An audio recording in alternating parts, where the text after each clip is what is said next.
नमस्कार साथियों, कैसे हैं आप। स्वागत है आप सभी का किरोशा एकेडमी के ऑनलाइन प्लेटफॉर्म पर, जहां पर हम करते हैं all India nursing competition exam की तैयारी। जी बिल्कुल सही प्लेटफॉर्म पर सही समय पे आप हैं। बिल्कुल मेरे साथ जुड़िए और जानिए कि नर्सिंग में कैसे करियर बनाया जा सकता है। तो प्रीवियस कुछ एग्जाम्स आपने देखे होंगे, नोट सेट, आरआरबी, काफी सारे आपके कंफ्यूजन रहते हैं ईएसआईसी। तो मैं आज आपके लिए एक स्पेशल वीडियो लेके आया हूं, जिसके अंदर हम ये डिसाइड करेंगे कि नॉट सेट हमारे लिए बेहतर है या आरआरबी। आरआरबी मतलब रेलवे की जो हमारी रिक्रूटमेंट्स होती हैं, रेलवे की जो जॉब्स होती है, वो हमारे as a nursing officer better है, या फिर आप एम्स की ही प्रीफर करना चाहेंगे। एम्स के लिए आपको पता है नॉट सेट होता है, और आरआरबी आपका किसके लिए होता है, रेलवेज के लिए आपका। ठीक है, तो रेलवे पे और नॉट सेट के अंदर क्या क्या कंपैरिजन है as a nursing officer, as a nursing superintendent. दो पोस्ट का नेम है, क्योंकि रेलवे के अंदर क्या बोला जाएगा आपको, नर्सिंग सुप्रिटेंडेंट, और आपको एम्स के अंदर क्या बोला जाएगा, नर्सिंग ऑफिसर। तो देखते हैं आज का हमारा स्पेशल कंपेरिजन कि कौन सी जॉब बेटर है।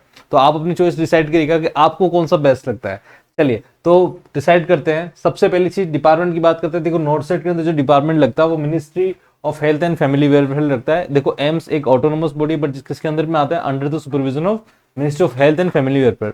ये क्या करते हैं, पर्टिकुलर बजट प्रोवाइड करते हैं एम्स को। हर एम्स को, इंडिया के जितने एम्स उनको पर्टिकुलर बजट मिलता है उनके अकॉर्डिंग, और उसके हिसाब से ये अपना काम करते हैं। मैनेजमेंट सारा अपना करते हैं। देखो एक डायरेक्टर होता है जो सब सारा सारा मेंटेन करता है एम्स को। वो डायरेक्टर किसके थ्रू सेलेक्ट होकर आता है, आपका गवर्नमेंट के थ्रू आता है, और अपॉइंट करने के बाद वो क्या करता है, सारा का सारा एम्स का मेंटेन करता है। दूसरी तरफ आते हैं RRB. RRB direct railway ministry control में रखते हैं इसको, मिनिस्ट्री ऑफ रेलवेज है ना, वो कंट्रोल में रखते हैं। उसके अकॉर्डिंग चीज आती है। जो प्रोफाइल नेम होता है नर्सिंग ऑफिसर बोला जा सकता है। ठीक है, और यहाँ पे क्या होता है, नर्सिंग सुप्रिटेंडेंट। नर्सिंग सुप्रिटेंडेंट का मतलब अपने यहाँ पे देखो प्रमोशनल पोस्ट होती है। एनओ हो गया, नर्सिंग ऑफिसर हो गया, इसके बाद सीनियर नर्सिंग ऑफिसर हो गया, इसके बाद क्या हो गया, एएनएस हो गया, असिस्टेंट नर्सिंग सुप्रिटेंडेंट, फिर आता है नर्सिंग सुप्रिटेंडेंट, है ना। कई जगह एनएस के बाद डीएनएस पे डिप्यूटी नर्सिंग सुप्रिटेंडेंट, फिर आता है एनएस, है ना। तो नर्सिंग ऑफिसर में प्रमोशन कैसे होते हैं, सबसे पहले हो गया आपका नर्सिंग ऑफिसर, ठीक है, एनओ बोल दूंगा उसको। फिर आता है सीनियर नर्सिंग ऑफिसर, ठीक है, अपर वे में चल रहे हैं अपन, ठीक है। फिर आएगा असिस्टेंट नर्सिंग सुप्रिटेंडेंट एएनएस। फिर आता है डिप्यूटी नर्सिंग सुप्रिटेंडेंट। फिर आता है आपका नर्सिंग सुप्रिटेंडेंट, और फिर आता है टीएनओ, चीफ नर्सिंग सुप्रिटेंडेंट। ठीक, आगे बात समझ में। तो ये आपका टॉप लेवल होता है। ये क्या होता है, टॉप फर्स्ट पे। ये सेकंड हो गया, थर्ड हो गया, फोर हो गया, फिफ्थ हो गया। तो आप डायरेक्ट छठे लेवल पे ज्वाइन करते हो एज ए नर्सिंग ऑफिसर। फिर आपके पास ये प्रमोशनल स्किल होनी चाहिए, ये प्रमोशनल चीजें होती हैं। तो एज ए नर्सिंग ऑफिसर समझ के आप क्या करना है, नर्सिंग ऑफिसर बोला जाएगा। पे लेवल देखो दोनों का सेम होता है, 44,900 शुरू होता है। यहाँ पे भी 44,900 से पे लेवल 7 है, जो 44,900 शुरू होता है और 1.5 लाख तक जाता है। बट समय के साथ जैसे जैसे आप जाओगे, ठीक है, ये 4400 से होता है, ये 4800 से शुरू हो जाता है, ठीक है, ये 5400 से होता है, ये 5600 से, ये दोनों 5400 से होता है ना, 5400 से, फिर ये 5600 आ जाता है। इस तरह से चीजें चलती हैं। तो पे ग्रेड आपका चेंज होता रहेगा according to post. But same इसमें है कि यहाँ पे भी क्या है, नर्सिंग सुप्रिटेंडेंट है, पे लेवल नंबर 7 है। बाकी प्रमोशन के अकॉर्डिंग इसका पे लेवल सेम चेंज होता जाएगा। आगे देखते हैं अगले वीडियोस में। अलाउंस क्या क्या है, स्पेशल एरिया अलाउंस मिलता है। जैसे कि स्पेशल एरिया अलाउंस का मतलब क्या होता है, हार्ड ड्यूटी या वर्किंग, जैसे कि आपका ओटी हो गया, आईसीयू हो गया, है ना, इमरजेंसी हो गया, इमरजेंसी हो गया, ये सारे हार्ड वर्किंग एरिया से इनके अंदर स्पेशल अलाउंस मिलता है। इसके बाद हाई डिग्री है, एमएससी हो गया, यहाँ पे आपको स्पेशल अलाउंस मिलता है। एमएससी का अलाउंस हो गया, हार्ड ड्यूटी अलाउंस हो गया, ये मिलता है। और इधर क्या होता है, दिवाली बोनस होता है अराउंड अप्रोक्स, ठीक है, अप्रोक्स है, ठीक है, 18 से 20,000 रुपये आपको ये बोनस के रूप में मिल जाता है सालाना एक बार, ठीक है, सालाना हर दिवाली मिलता है। अब बात करते हैं छुट्टी की। छुट्टी देखो, छुट्टी बहुत मैटर करती है। छुट्टी में थोड़ा मेजर डिफरेंस है। यहाँ पे कितने आपके मंथली 8 ऑफ होते हैं, इसके अंदर 6 आपके डे ऑफ होते हैं और 2 होते हैं आपके नाइट ऑफ। नाइट ऑफ क्या होता है, टोटल 3+3 नाइट होती है, एक नाइट के 3 नाइट के साथ एक नाइट ऑफ, ठीक है, 3 नाइट के साथ एक नाइट ऑफ, ठीक है। तो 2 नाइट ऑफ हो गए, एक और 2 नाइट ऑफ हो गए, 6 डे ऑफ हो गए। टोटल महीने की छुट्टी 8 छुट्टी हो गई। यानी कि आपको फेब के अंदर तो फिर कितने दिन, 20 दिन काम करना रहता है, मात्र 20 डेज, है ना, चली जाएगी पूरी। तो वो बात होगी।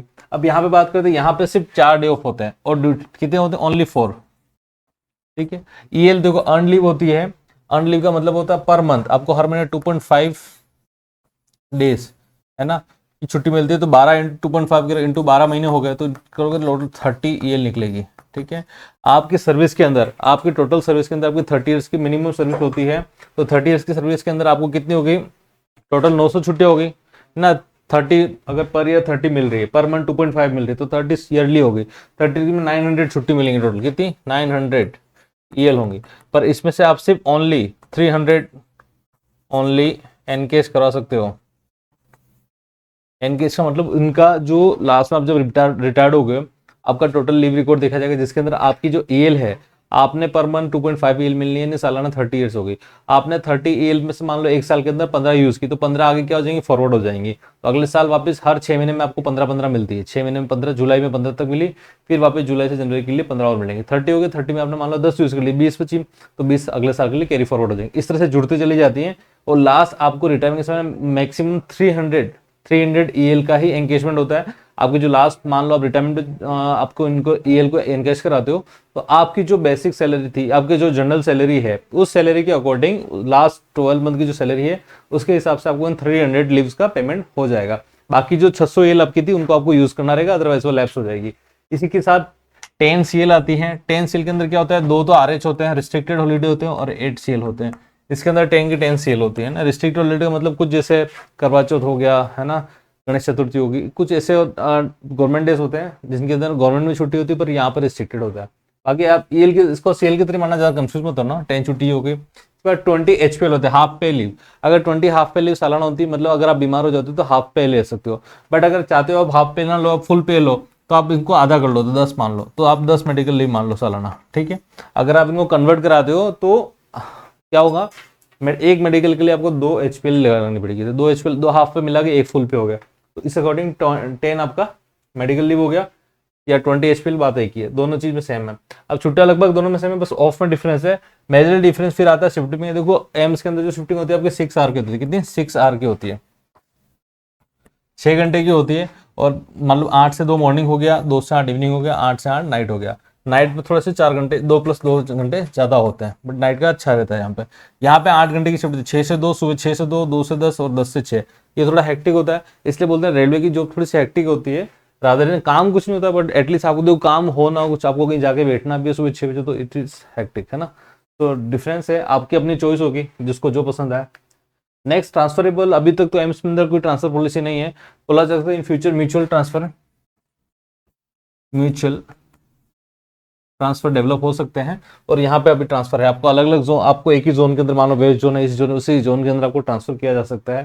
प्रमोशन बिल्कुल नए एम्स में हर जगह है, इनमें कोई ठिकाने नहीं प्रमोशन के, क्योंकि रेलवे में काफी पुराने लोग ज्वाइन कर रहे होते हैं, एम्स में नए लोग ज्वाइन करते हैं, नई रिक्रूटमेंट्स आती है, तो काफी चांसेस होते हैं एम्स में प्रमोशन के। ठीक है जी, तो this is from my side. आपको पता चला होगा आरआरबी और नॉर्सेट के नर्सिंग ऑफिसर के अंदर डिफरेंस।